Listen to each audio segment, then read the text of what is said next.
It is now time for the Port Podcast.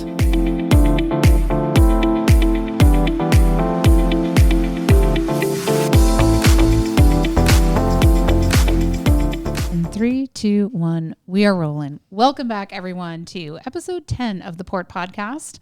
Pretty excited to bring you this week's episode. Joined by a pretty stellar crew today. We've got Paula Copeland. Hi, pal. How you doing? Welcome back to the show. It's been 10 episodes since the gracious people have seen your face on the actual podcast, but you've just been out and about everywhere. I have. And we've got an amazing special guest with us today and good friend of mine, Monica. How you doing? Hi, Cait. Nice How to you see doing? you. Monica Nice to see you, Adair. Paula. We're so excited to have her on. This was one probably that we identified probably in the very first start of creating the show where we said we definitely have to have you on. And one of the things that I really...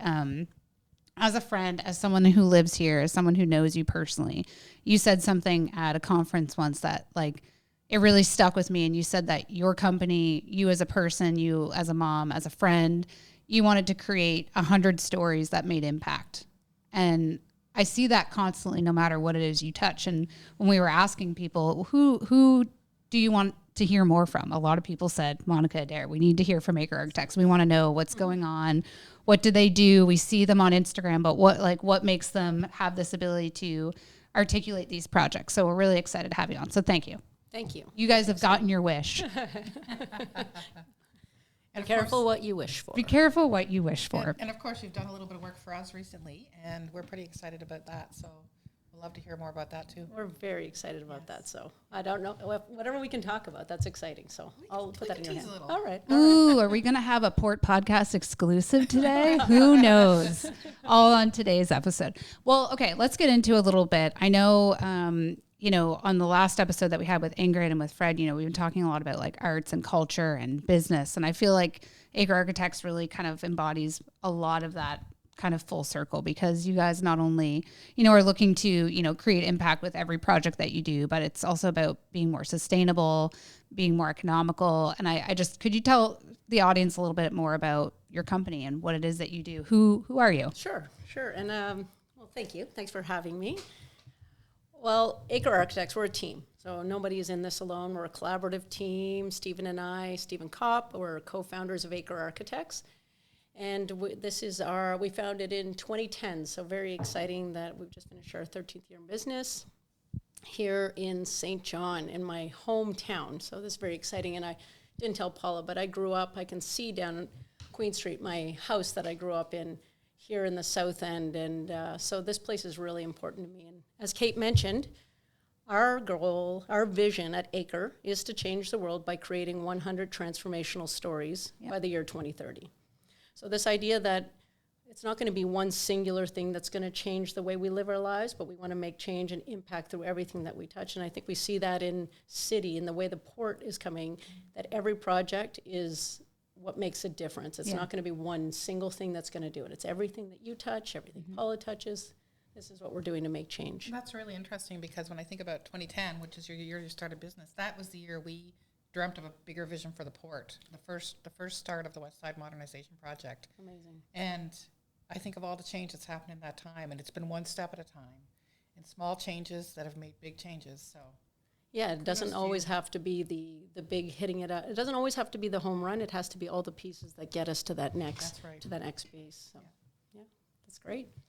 Yeah, I just, those things make me feel good. And like for those, maybe you're not wondering, but how I got to meet Monica and Stephen, I was working at a coffee shop. I was in between jobs at the time. And, even just how they, treated just people in passing, learning about their work. Like I remember seeing an article about you guys and then, just talking to you, and you guys were as equally excited then as you are now to talk about these projects. And I think that that's, addictive in a sense for people, because when I see your team and how many people are still at your team that I've known now for 8-9 years, I think there's like a really incredible sense of pride at Acre Architects, and I think that really comes through in your work. Even just hearing about like when you see like you're very proud of here, and I find that really nice as someone who lives here.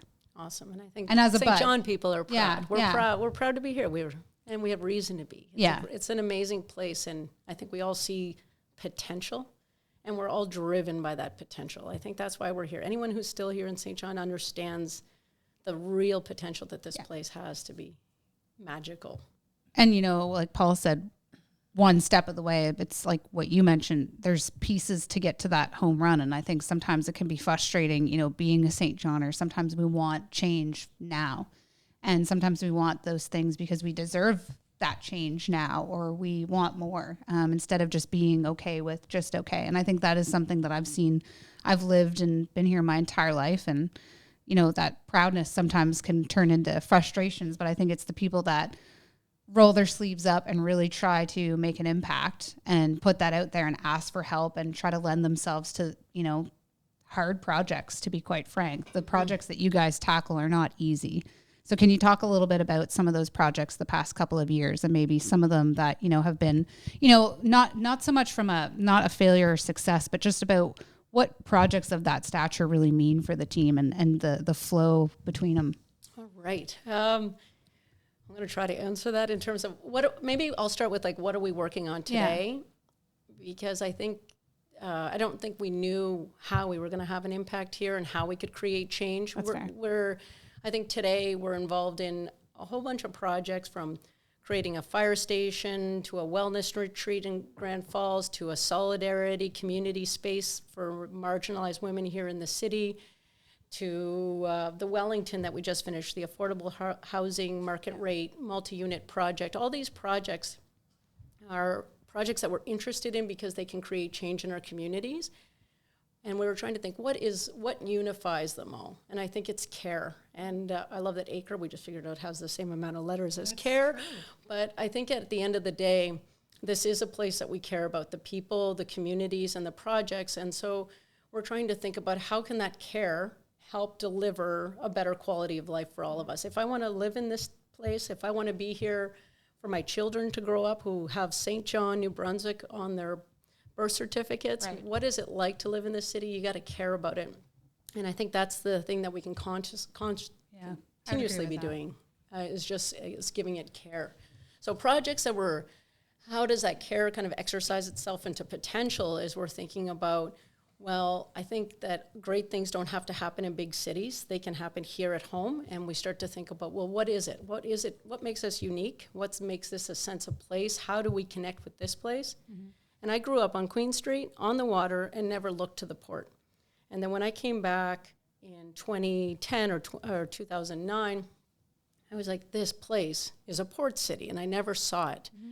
And I think that access to the water and that connection to the water is essential to bring to life. And I think this is the potential of this, is to make this a port city that we're connected to, mm-hmm. that we rediscover what it means to live in a port city and to be on the water here. So I think projects that can activate that, I think Paula kind of alluded to them, we're looking at how can we reconnect with a city we have such a long linear coastline. How do we touch that water? How do we engage with it?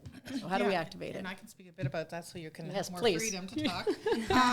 So we engaged Acre, I guess it was several months ago now, to give us a report through one of our strategic plan pillars, which is the Port City Connections, or an visually appealing port is another way we talk about it at times. And what we're trying to do with that is to take those zones that are between the harder industrial side of the port, or even on the tourism side here on the waterfront, which is facing more to the uptown, and make those accessible to people and interesting to people, and highlight that port city culture in interesting ways. So go ahead and explain a little bit about any of the projects. A little bit. Not too much detail on the projects. Okay. Just a smidge, guys. All right. I can't give it all to you. We can't. I think what we did, we started with what's the problem we're trying to solve, mm-hmm. and then we realized that that's not the right question. It's what are the opportunities that we can create, and what's a nice way to really put it. And it really got exciting that we weren't trying to buffer and block. We were trying to go, well, how do we engage? Through an intervention that's buffering industry to residential and to living environments, how do we make that a place where we can start to appreciate the city and the port that's defined who we are, mm-hmm. like a place of innovation, new ideas, new people. It's represented by the port, and we want to be able to engage with those. So imagining a place where you're active on the waterfront. You can touch the water, see the water, understand Partridge Island, understand who we are as people and who we're continuing to evolve to be. That's all coming through this kind of sense of port of entry and connecting us through these waterways. So it's, I'm trying to avoid talking about the projects, but a place that's, I think, really that we need more fun in cities. We need to experience things that we're excited to go to. It has to feel like you are proud to live in the city, but that you know exactly how to say why you're proud. So we want those moments to say, hey, come here, I want to show you this. Right. We want people to be able to go, I can't wait to get off that cruise ship and go there. Right. I can't wait to bring my kids uptown and do this. We want to be able, the quality of life, excitement, fun, connection. It really is about believing you can live better. And I think that's different for a lot of people, and it means making it more accessible, more diverse. Yeah. Even in business, you want to remove barriers to action for your product or your service or for your person to get more done. And I think same thing, you want a place where you can live and play and work too. That's a place where you're proud of, that you can articulate well, because if you can do that well, people will want to come here. Versus saying, well, you can't actually get to Partridge Island. You might get fined there, but at least if we had some place or a thing or more ability, like I know even just with the kayaking tours in the past few years, it's made people come here that have never come here before, relatives that I know, and from other people's families that have just come to St. John, just knowing it was more accessible. So I think of things like active transportation and, more affordable housing opportunities and just a more accessible city. It's good for everyone, good for business, it's good for people, and I think it's even better for the environment, honestly, because the more you can kind of touch and see it, the more we can nurture it. And what's great about the work that you're doing with us is that this is a vision of a 10-year or 15-year outlaying of projects that we can tackle one by one, and we're doing this in collaboration with the City of St. John as well, and what their visions are for the waterfront that they have gleaned out of their residents. So I think those are really aspirational goals, and I'm excited to be at the port at a time when we're looking at this. And I'm excited to see you as a client group. I think so collaborative, open, and everyone's at the table with different interests. But it's rare that you present to a group of, I don't know how many we were at the table, but let's say there were 30 people, right? And I think we heard, for me, it was exciting, not just what the end result is, but how we're doing business and how we're actually, that process matters. And I think everybody was like, okay, but how? Okay, and yes, okay, how do we do it? That wasn't no, I don't think we can do it. So the mindset's right for that long-term change to happen right now, and I saw that at the table. That to me, as an architect in St. John, is where the real hope lies, is because that leadership takes a long time, as you know, for any project that you've unfolded. It takes guts, it takes energy, dedication. There's going to be hard times. But you're going to get through those too. And I think if we're committed to something that's aspirational and not to just saying, well, this is the best we can do, instead of saying, no, we're going to go after this. It's going to take us some time, but we can do it. And I felt that from your group. And I think we have the potential to really set some of these in motion that will have transformational change here on the port. And I feel it. That's great for the people who live here. It's great for the people that they bring to visit them down to the waterfront. It's great for our cruise guests. We've got a cruise ship in the day, and they love to have those activations as well. So absolutely. So, yeah, you brought up a point about coming back in 2009, 2010, and I kind of make it a point, I've lived here, I've been here my entire life. I'm almost 35. I went to school at St. John High, so I looked at the port. I looked at the waterfront my entire life.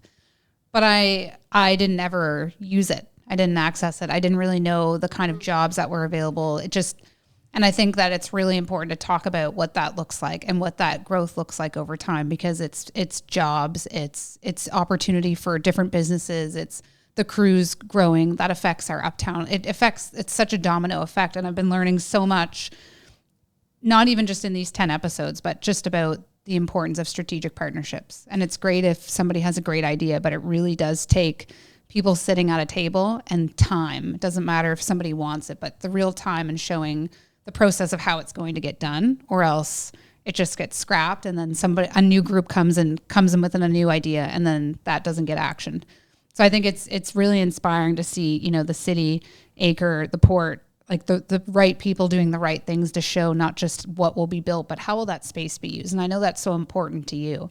it's why just build something if you can't actually use it in the way it's going to be used. And I've seen that with, other projects that I've seen even mock-ups for. And it's just exciting even from that way to get people thinking about how they might want to use a space. I think you've even inspired other people to think about opening businesses just by seeing how much you care about things that, like, I've heard personal comments. Well, why are they doing things with affordable housing? Why not? Really? Why not? Really? But not even from a negative standpoint, Yeah. but it's just, if people were to assume that you make beautiful projects, then why would you swing at affordable housing? And it's like, well, why not? You want to make transformational change and you want to do things for your community.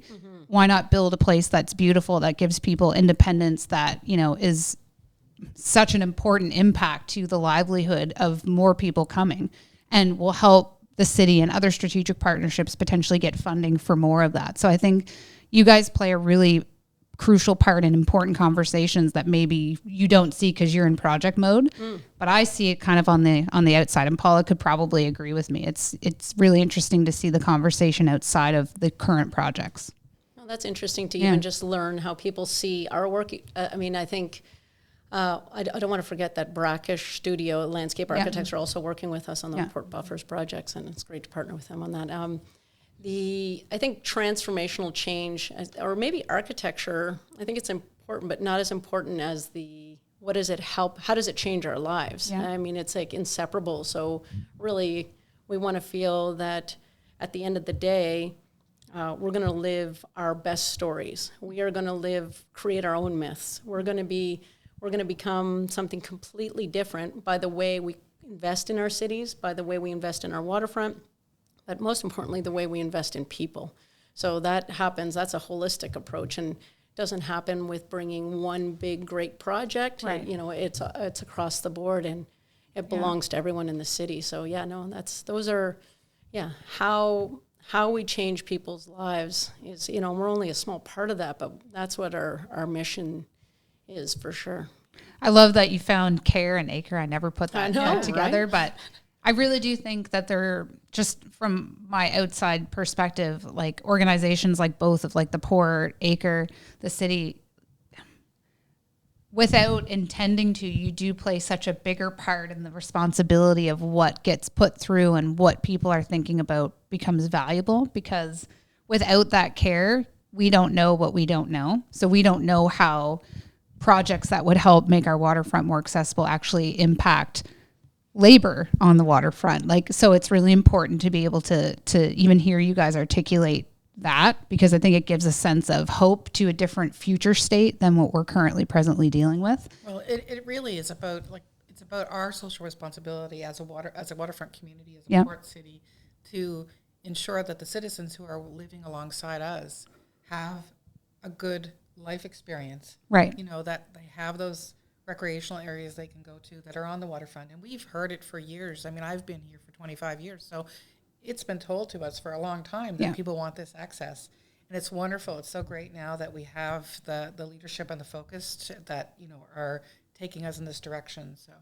Yeah, and it does take decades, some of it to unfold, but every step that we're doing towards that can make an impact on it. And I think that's exciting. And it's the adoption too from the community. Like if you look at Area 506 over the first few years, making that sustainable, and then now having Container Village, and then, getting funding for that. Like that's, even just from my perspective, like before I started working really with the port, I would say I was with the general population, where I'd say that you guys did some port work, there was some cargo, and you did a lot of cruise.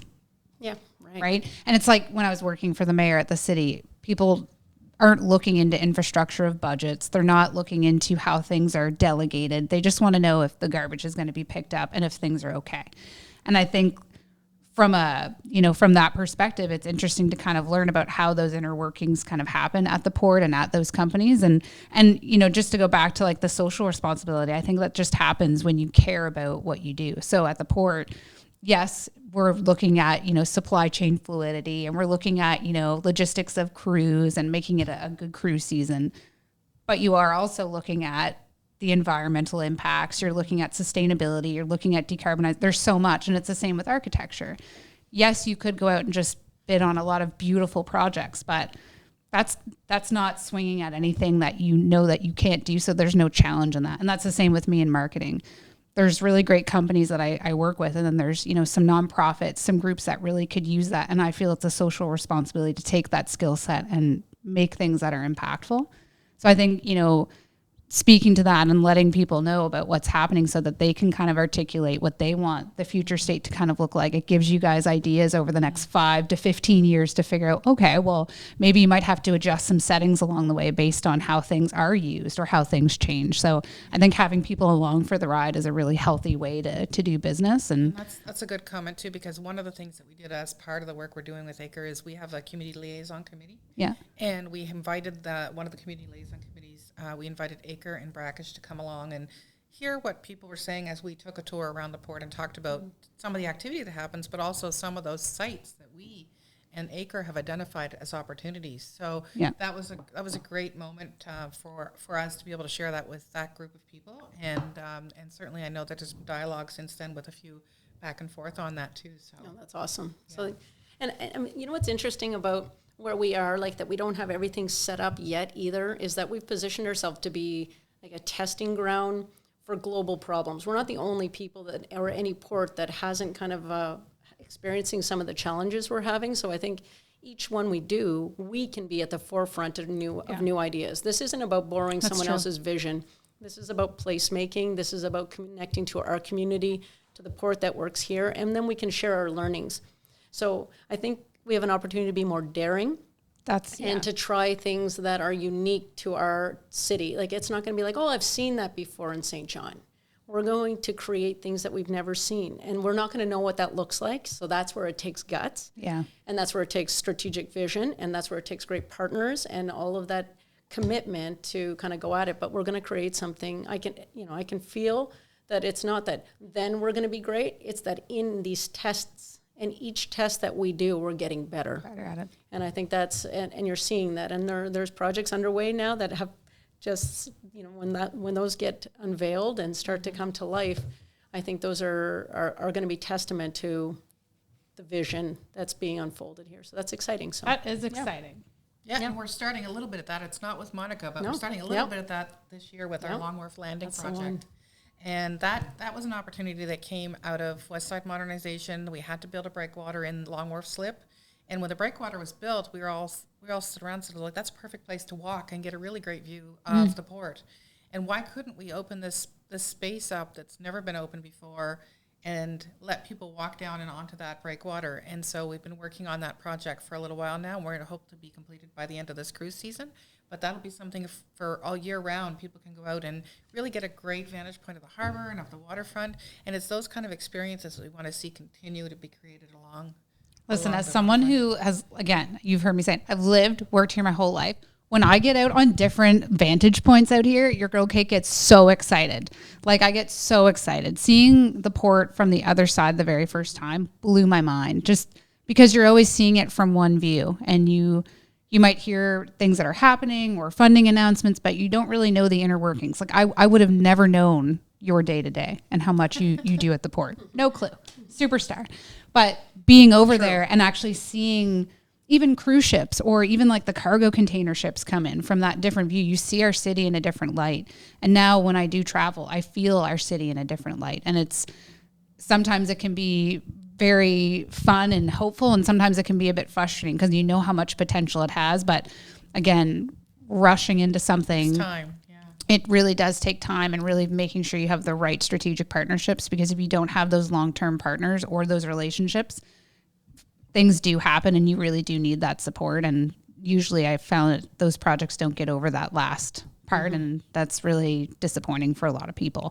So and momentum. Momentum's important. Yeah. So I think once you get going, just keep going. Go, and there's ways, if you got the right people at the table, they can make it happen. So we just got to keep going on some of these visions. So yeah, and so I'm going to switch gears for a second, because I like when people find out new facts, and we were talking about this on a past podcast. So you guys, if you've been watching all 10 episodes, and if you haven't, you can go back and watch them now. But if you haven't, I had mentioned that when I met Monica, she told me a little bit about her experience working here in St. John in the Navy. So I'm going to segment to that, and I want you to tell the people. right? Well, that's when I started singing. Paula sings a song. Because for how me here. full circle is that, right? I remember you just so nonchalantly just telling me about this, and I thought, like, what do you not do? And I'm not trying to floof you up here. I'm just saying it's pretty cool. So tell the people. Well, I didn't make my bed till I was in the Navy, and then now I don't make my bed again. But at the time, I was very disciplined. No, I was very fortunate to join the Navy, and I was a Mars officer, so I was a maritime surface and subsurface officer. So cool. And I got my license to drive a minor war vessel, and the nice thing here is that I got to learn a lot about port cities, navigation channels, and I've forever fallen in love with the ocean floor, the edges that you come into, and the communities and ports that harbor and provide safety and connection to communities. So this understanding of, I've always wanted to go to Europe, but by boat, to understand that kind of space and time and what we travel and what these boats and these ships experience. It's just, it's exciting. Just the marine life. I can tell. I love. I can tell. And so, so that was a really important part of, I think, forming my appreciation for where I live. Yeah. And also this idea of what it takes for a team to kind of come together and get from point A to point B. So I think it's a perfect, for the port to live in the analogies of ships and the ship life, is that just setting the right course in the GPS and setting your destination to the right North Star, that you can get to there. And ship after ship has proven that and discovered new places and new dreams. So that's our vehicle. And so I loved the Navy. Yeah. Got into a lot of trouble, and here I am. And here I am. That sounds interesting. That's a different podcast, Paula. On the I next do that one later. Shipwreck stories. That's right. No, I think anybody who, works with you, whether it was there or elsewhere, like, you have a very strong work ethic, and I think sense of team and, sense of belonging and impact is not only something that I've felt both as your friend and as someone who's worked with you professionally and just, as a bud. I think, everything that we do comes forward in our work, and I definitely see, knowing that about you, I can see how impacted you were from that experience, and I can see how excited it makes you. But I can see how that discipline follows you. I've been in your office, and I've seen, like, the scrum boards, and I've seen how, like, meticulous you are about your time management.